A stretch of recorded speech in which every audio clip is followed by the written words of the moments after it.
नमस्कार विद्यार्थी मित्र हो, आज आपण class 12 maths 2 chapter number 3 indefinite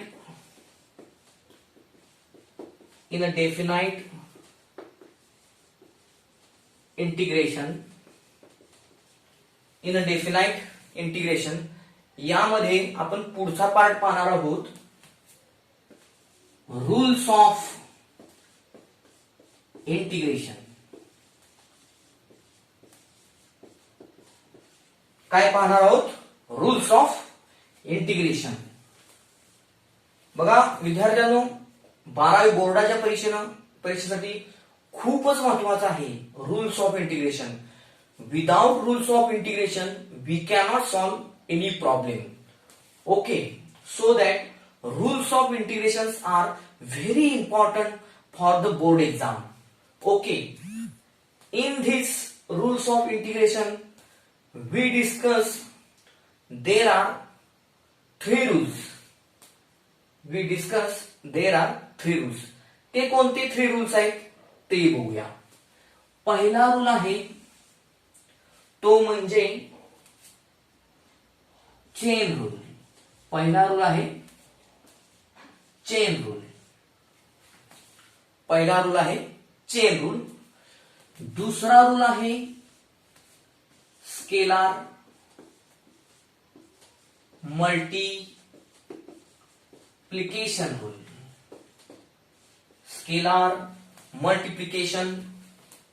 rule. Okay, third rule आहे addition and subtraction rule. Okay, आता हे 3 रूल आहेत. यानंतर एक चौथा रूल आहे, पण तो स्पेशल रूल आहे. चौथा जो रूल आहे तो आहे integration by parts. Integration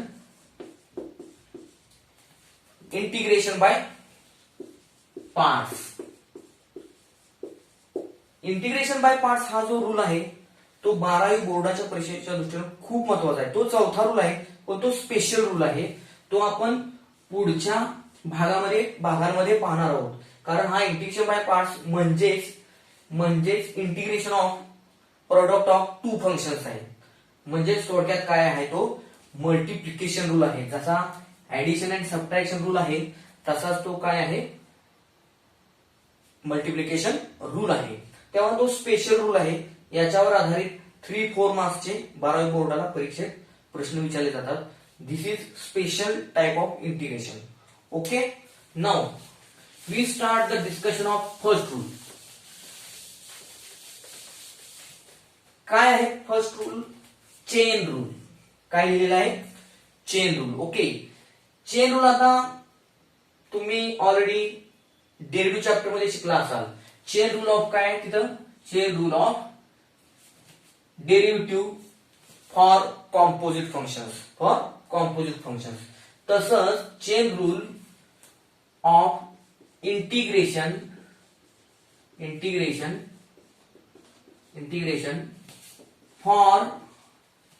for काय ना इथं फक्त कॉम्पोजिट फंक्शन. आता हा चेन रूल काय म्हणतो नेमका ते पाहूया. काय म्हणतो, त्याचा काय फॉर्म्युला आहे तो बघूया. कॉम्पोजिट फंक्शन म्हणलंय, त्याचा आपल्याला काय घ्यायचं? इंटिग्रेशन. आणि त्यासाठी काय आपल्याला फॉर्म्युला आहे. काय फॉर्म्युला आहे बघूया. इंटिग्रेशन ऑफ काय? F of ax plus b. म्हणजे काय? F is the composite function of ax plus b. आणि इंटिग्रेशन विथ रिस्पेक्ट टू काय? एक्स. डीएक्स म्हणजे काय? With respect to x. Equal to बघा फॉर्म्युला. जसा आता आपण डेरिव्हेटिव्ह मध्ये काय म्हणतो? फक्त आपण याचा derivative into derivative of this bracket x plus b. Same idea जी डेरिव्हेटिव्ह मध्ये आयडिया आहे, सेम फक्त थोडीशी उलटी आयडिया आहे. डेरिव्हेटिव्ह मध्ये into d by dx of x plus b आहे. आणि इथं काय आहे, फक्त इथं डिव्हिजन आहे. काय आहे? डिव्हिजन आहे. म्हणजे काय होणार बघा, समजा इंटिग्रेशन ऑफ एफ चं इंटिग्रेशन आहे जी. काय आहे? जी. म्हणजे जी ऑफ काय ना एक्स प्लस बी अपॉन थोडक्यात काय लक्षात ठेवायचं आहे, कोएफिशियंट ऑफ एक्स. हा जो एक्स आहे या एक्सचा कोएफिशियंट, म्हणजे थोडक्यात काय आहे, derivative of x plus b आहे. तर छेदात काय actually derivative of x plus b आहे. पण शॉर्टकट मध्ये काय लक्षात ठेवायचं आहे आपण, एक्स चा कोएफिशियंट काय ए. काय एक्स चा कोएफिशियंट ए छेदात येणार. म्हणजे छेदात आता मी स्टँडर्ड मध्ये लिहितो coefficient of x. Coefficient of x. Okay. Plus c constant of integration. आता एक्झाम्पल बघूया. एक्झाम्पल बघा, इव्हॅल्युएट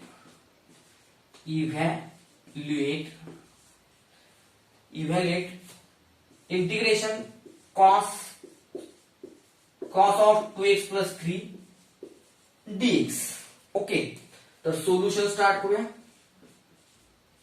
सोल्युशन स्टार्ट करताना इंटिग्रेशनचं नेहमी लक्षात ठेवायचं आहे, लेट आय इक्वल टू जो दिलेला प्रॉब्लेम आहे तो काय मानायचा आपण, आय मानायचा. काय मानायचा? आय.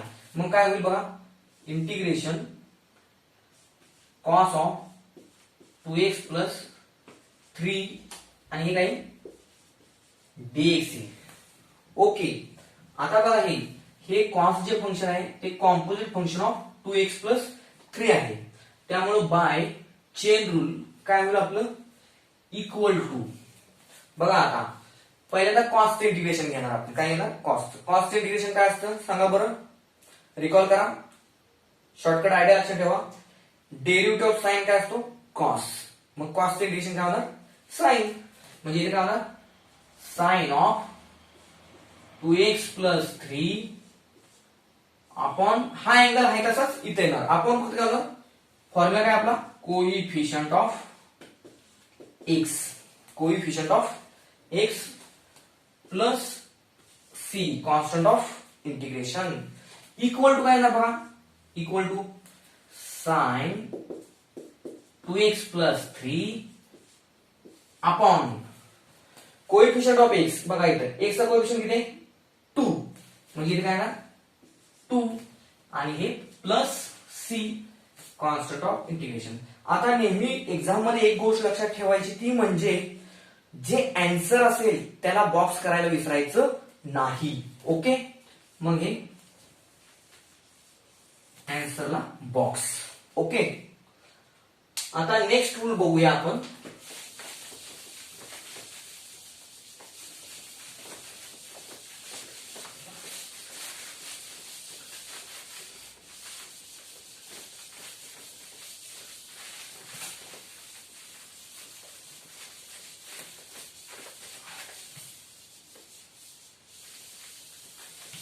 बघा आता नेक्स्ट रूल कोणता आहे, सेकंड, स्केलार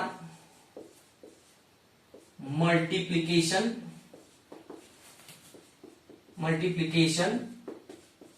रूल. ओके. आता विद्यार्थ्यांनो लक्षात ठेवा, ह्या नोट्सच आहेत. जर तुमच्याकडे बुक्स असतील, नोटबुक्स असतील, पेन असेल तर तुम्ही सायमल्टेनियस काय करू शकता, लिहून घेऊ शकता. किंवा व्हिडिओ आता बघितल्यानंतर परत तुम्ही रिपीट बघत लिहू शकता. लिहून नोट्स काढा, म्हणजे तुम्हाला चांगल्या पद्धतीने प्रॅक्टिस होईल. ओके. स्केलार मल्टिप्लिकेशन रूल काय म्हणतो बघा, इंटिग्रेशन. स्केलार मल्टिप्लिकेशन म्हणजे काय बघा, एखादा फंक्शन एफ ऑफ एक्स ला एखाद्या कॉन्स्टंट न गुणलं असेल. कशानं? कॉन्स्टंट, समजा के. कॉन्स्टंट के न गुणलं असेल आणि integration with respect to x म्हणजे डीएक्स असेल, तर लक्षात ठेवा नेहमी कॉन्स्टंट हा कोणत्याही मॅथमॅटिकल प्रोसेस मध्ये भाग घेत नाही. त्यामुळे हा कॉन्स्टंट के नेहमी प्रोसेस मधून बाहेर घ्यायचा, आउटसाइडला घ्यायचा. इंटिग्रेशन चिन्हाच्या आउटसाइडला घ्यायचा. के आउटसाइड झाला, राहिले काय शिल्लक, integration f of x dx. Integration f of x dx. This is the formula of scalar multiplication rule. Okay, आता एक्झाम्पल बघूया. Evaluate integration of 2020 e raised to x dx. Okay, आता solution कसं start होणार सांगा बघू. Correct, solution start कसं होणार. Let I equal to integration 2020 e raised to x dx. म्हणजे याच्यात काय होणार लक्षात घ्या. नेहमी गणित जे दिलेला प्रॉब्लेम असेल तो नेहमी I मानायचा आहे आपल्याला.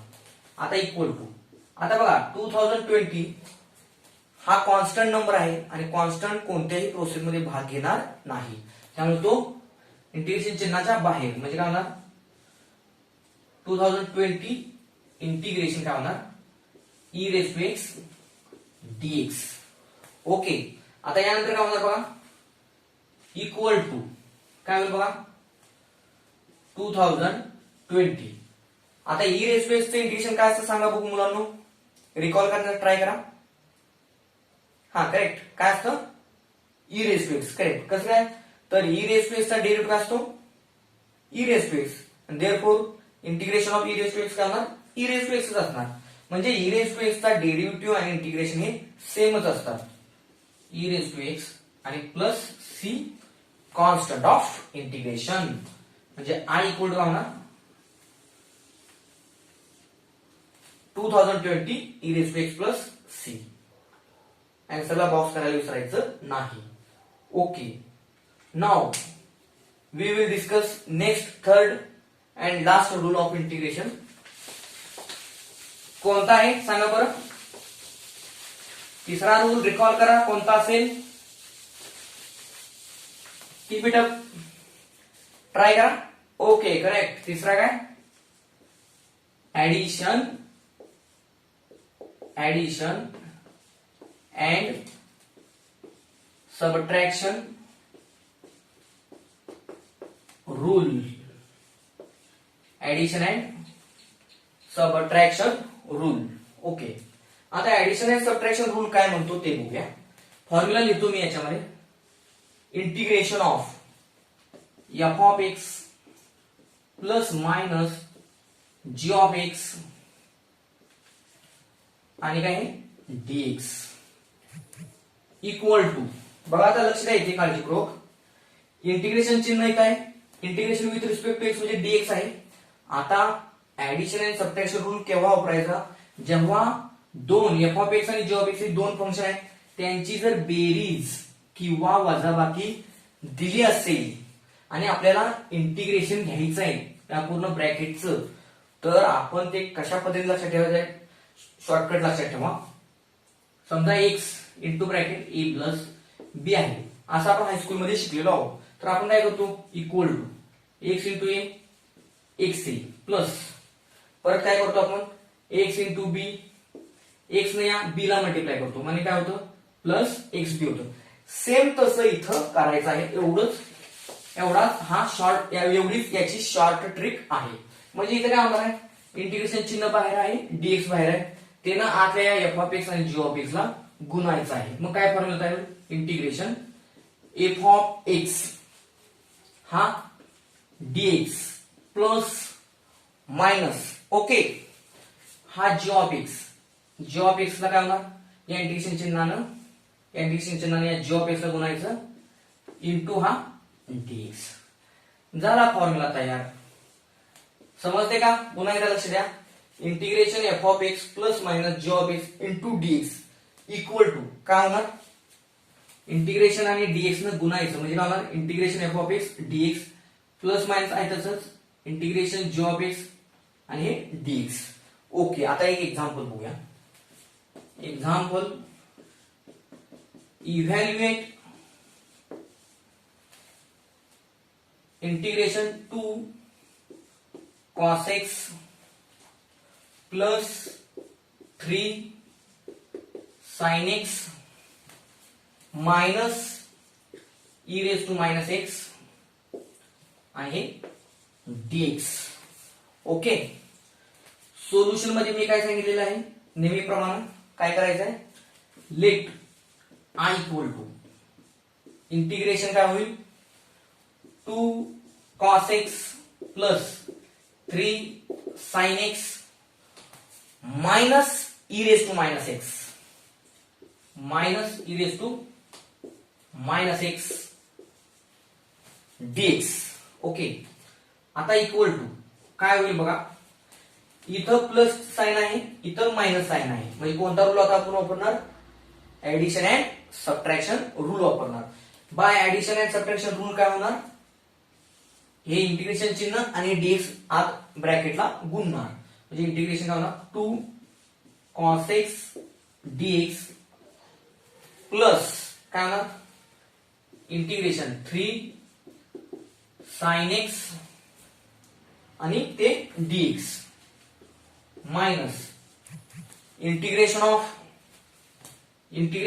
काय होणार, e raise to minus x dx equal to, आता बघा आता सेपरेट इंटिग्रेशन्स आहेत बरोबर. आता इथं 2 इंटू कॉस एक्स आहे, 2 हा कॉन्स्टंट आहे, तो काय होणार इंटिग्रेशन चिन्हाच्या बाहेर येणार, म्हणजे काय होणार 2 इंटिग्रेशन कॉस एक्स dx. पुन्हा काय होणार 3 कॉन्स्टंट आहे आउटसाइड द इंटिग्रल साइन, म्हणजे काय होणार plus 3 integration sine x dx.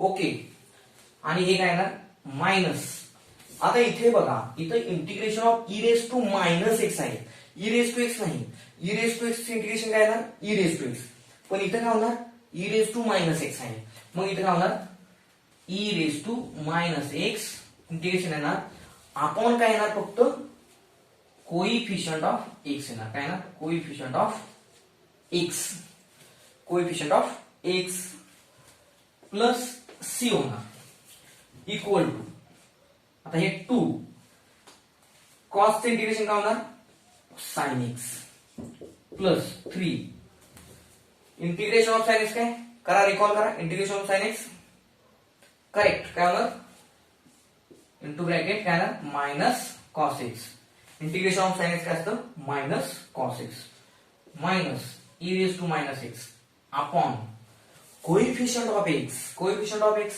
चा कोइफिशियंट किती -1, मग इथे काय येणार आपलं -1 प्लस सी, प्लस काय होणार c equal to 2 sin x plus, आता इथे काय येणार, आता हे जे मायनस चिन्ह आहे ते इथे येणार प्लस च्या ठिकाणी, म्हणजे -3 cos x minus minus plus, आणि काय होणार e raise to minus x, हे e raise to minus x as it is plus c constant of integration, आणि आन्सरला बॉक्स करायचं विसरायचं नाही.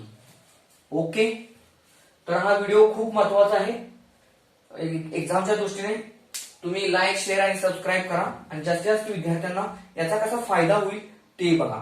थँक्यू.